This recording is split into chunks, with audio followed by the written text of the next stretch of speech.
Good afternoon. She wrote at age 8, she was raped by her mother's boyfriend. After she testified against him in his trial, he was convicted and sentenced, but then released from jail. 4 days later, her assailant was found dead, beaten to death. She then stopped speaking for 5 years because she thought her voice had killed a man. Maya Angelou told that story in her award-winning autobiography, I Know Why the Caged Bird Sings. I read it when I was 13 years old, the same age that Maya finally retreated from her self-imposed silence.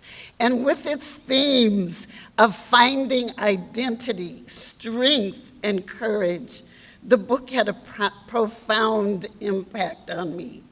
I was particularly moved by Maya's recollection of how her teacher, Mrs. Flowers, had intervened in her trauma. I understand you read a lot, Mrs. Flowers said. That's good, but it's not good enough. Words mean more than what is set down on paper.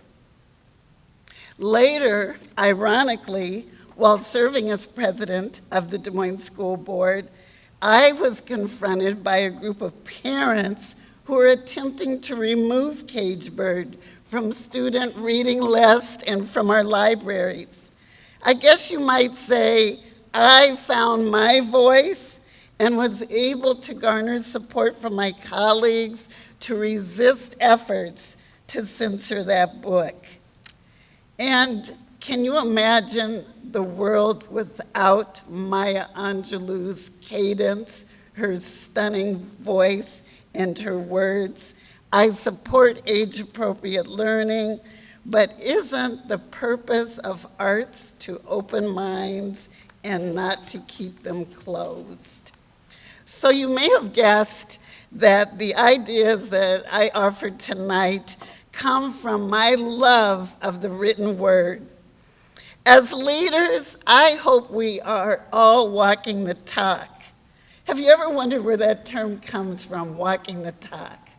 It's actually derived from the followers of Aristotle who were following him around while discussing philosophy, thus walking the talk.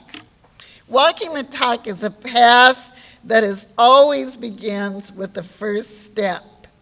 At Mercy One, we believe cultural humility is a journey, much like Sarah's journey, that we as healthcare providers begin with self-awareness of personal and cultural biases, and then we gain an understanding and a sensitivity to the significant cultural perspectives of our colleagues, our patients, and the communities that we are privileged to serve. And yes, the pandemic ripped off a Band-Aid of long festering wounds of healthcare disparities as revealed by the disproportionate number of Iowans of color who contracted and subsequently died from that virus. So Mercy One is committed to addressing historical challenges and improving health and outlook for all populations through an equity lens, which is now the focus of my new role for my organization.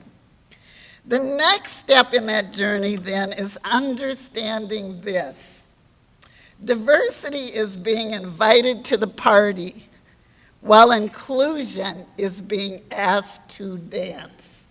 I heard an interesting twist on that the other day, and being accepted is not laughing at the way you dance.